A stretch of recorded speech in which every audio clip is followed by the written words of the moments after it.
பகுதியில் உள்ள குமரகுரு தொழில்நுட்ப கல்லூரியைச் சேர்ந்த 12 மாணவர்கள் ஐரோப்பா நாட்டில் நடைபெறும் சர்வதேச எரிசக்தி படகு சவாலில் 3வது ஆண்டும் டீம் சி சக்தி எனும் தலைப்பில் கலந்து கொள்ள உள்ளனர். கோவை சரவணப்பட்டி பகுதியில் உள்ள குமரகுரு தொழில்நுட்ப கல்லூரியில் பயிலும் 12 மாணவர்கள் கொண்ட குழுவினர் ஐரோப்பா நாட்டில் மொனாக்கோ என்ற பகுதியில் நடைபெறும் எனர்ஜி படகு சவால் 2024 என்னும் போட்டியில் பங்கேற்க இந்திய நாட்டிலே முதன்முறையாக பேட்டரி கொண்டு இயங்கும் படகை வடிவமைத்துள்ளனர்.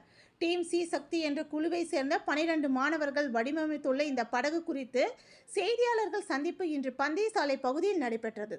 இதனைத் தொடர்ந்து செய்தியாளர்களை சந்தித்து பேசிய டீம் சி சக்தி குழுவை சார்ந்த மாணவி ஹேமலதா கூறுகையில், குமரகுரு கல்லூரியை சார்ந்த மாணவர்கள் 12 பேர் கொண்ட குழு டீம் சி சக்தி எனும் தலைப்பில் யாலி 3.0 எனும் எனர்ஜி படகை வடிவமைத்துள்ளதாகவும், இதன் நோக்கம் ஐரோப்பா நாட்டில் உள்ள மொனாக்கோ பகுதியில் நடைபெறும் போட்டியில் கலந்து கொள்ள இருப்பதாகவும், இதற்காக இந்த ஆண்டும் தங்களை தயார்படுத்தி வரும் நிலையில் இந்த ஆண்டு இந்தியாவிலிருந்து கலந்து கொள்ளும் ஒரே அணியாக உள்ளது என்றார்.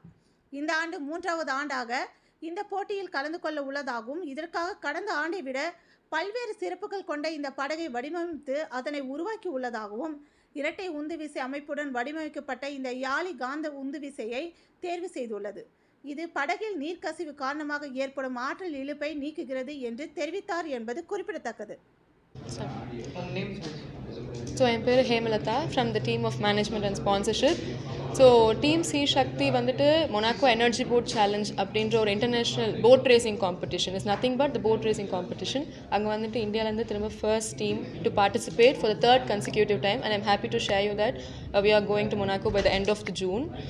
Okay, so Monaco energy boat challenge அப்படின்னா என்னன்னு ஃபர்ஸ்ட் சொல்லிடுறேன். இட்ஸ் நத்திங் பட் நிறைய கண்ட்ரியிலேருந்து எத்தனை ஸ்டூடெண்ட் டீம்ஸ், ரிசர்ச் ஸ்காலர்ஸ் எத்தனை பேர் வேணாலும் வந்து அவங்களுடைய போட்டை வந்து அவங்களே பில்ட் பண்ணிட்டு ஃப்ரம் த ஸ்க்ராச் ஃபேப்ரிகேட் பண்ணிவிட்டு எனர்ஜி சோர்ஸ் எல்லாமே லைக் ப்ரொபல்ஷன் சிஸ்டம் எல்லாமே அவங்களே பில்ட் பண்ணிவிட்டு மற்ற டீம்ஸோட கம்பீட் பண்ணுறதுக்கு அங்கே வருவாங்க. இந்த ஈவெண்ட்டோட மெயின் அப்ஜெக்டிவ் என்ன அப்படின்னா சஸ்டைனபிலிட்டியை வாட்டர் வேஸில் எப்படி ப்ரொமோட் பண்ணலாம், like promoting the sustainability only using the green energy concepts.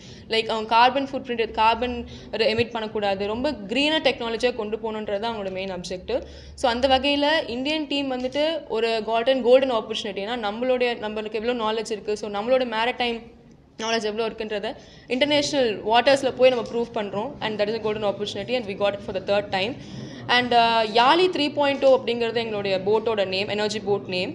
So மெயினாக அந்த ஈவெண்ட்டில் 3 கிளாஸ் இருக்குது. Energy class, solar class and open sea class. Is nothing but 3 categories. So நம்ம எனர்ஜி கிளாஸ் வந்து பார்ட்டிசிபேட் பண்ணுறோம். எனர்ஜி கிளாஸில் வந்துட்டு ஒரு கன்ஸ்ட்ரெயின்ட் இருக்குது. நீங்கள் எனர்ஜி சோர்ஸஸ் யூஸ் பண்ணலாம், பேட்டரி யூஸ் பண்ணலாம், solar panel, hydrogen fuels, anything. But ஆனால் அந்த 10 kWh கன்ஸ்ட்ரெயின்ட் அந்த எனர்ஜி கெப்பாசிட்டிக்குள்ளே நீங்கள் யூஸ் பண்ணணும். ஸோ அந்த வகையில் 3rd இயராக நாங்கள் இந்த வாட்டி battery and solar panel use பண்ணுறோம். ஃபர்ஸ்ட் இயரில் பேட்டரி சோலார் பேனல் யூஸ் பண்ணோம். செகண்ட் இயரில் hydrogen fuel cell and battery use பண்ணோம். அண்ட் செகண்ட் திங் என்னென்னா வந்துட்டு காக்பிட்டுங்கிறது வந்துட்டு ஒரு போட்டோட structure, body of the boat. So அது ஃபர்ஸ்ட் இயரில் அலுமினியமில் பண்ணோம். அதனால அது ரொம்ப ஒரு பெரிய நெகட்டிவாக என்ன ஆயிடுச்சு அப்படின்னா போட்டோட வெயிட் வந்து ரொம்ப அதிகமாகிடுச்சு. So it came around 57 kgs. And second இயராக நாங்கள் வந்துட்டு என்ன ப்ராக்ரஸ் பண்ணலாம், எப்படி வெயிட் ரெடியூஸ் பண்ணலான்னு பார்க்குறப்போ கார்பன் ஃபைபர்ஸில் வந்துட்டு பண்ணோம். ஸோ அப்போ வெயிட் வந்து 27 kilos ரெடியூஸ் ஆச்சு.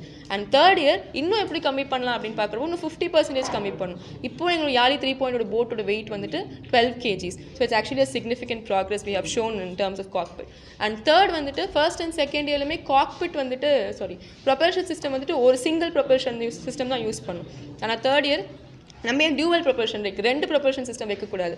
ஏன்னா நம்மளோட போட்டுனா இவ்வளோ ரேசஸ் இருக்குது, ஸ்லாலம் ரேஸ் இருக்குது, குவாலிஃபைங் ரேஸ், என்டியூரன்ஸ் ரேஸ்ன்னு இருக்குது. போட் வந்துட்டு ஸ்பீடாகவும் ஓடணும், நிறைய லேப்ஸும் கம்ப்ளீட் பண்ணணும், நிறைய டிஸ்டன்ஸும் கவர் பண்ணணும், டைம் கன்ஸ்ட்ரெயின்ஸும் இருக்குது. ஸோ இதெல்லாம் வச்சு பார்க்குறப்போ நம்மளுக்கு என்ன ரெக்வயர்மெண்ட்ஸ் வேணும் அதுக்கேற்ற மாதிரி தான் ப்ரொபல்ஷன் சிஸ்டம் வச்சுக்கலாம். அப்படின்றப்போ தான் based on our requirements we are using the twin propulsion system.